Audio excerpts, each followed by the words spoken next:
ये वीडियो मुई मोर से दादा भाई के शेयर करवा चाहूँचे जेन के घर छाणी कर बाहर काम करुछन।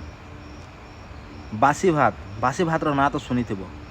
आमे मैंने बाहर 12 घंटा काम करुछूँ। आमके हफ्ता का 7टा दिन आसी और 7टा दिन दिए आमके सबु दिन गोटे अलग अलग भेराइटी रो खाना मिलसी। लेकिन भाई से दिन काना दिन थिला जेन कि आमे घरे थिला बेले से बासी भात के किने आमे इग्नोर करथुनु। आमे डेली केते बासी भात खाऊँ बोली करी इग्नोर करथुनु।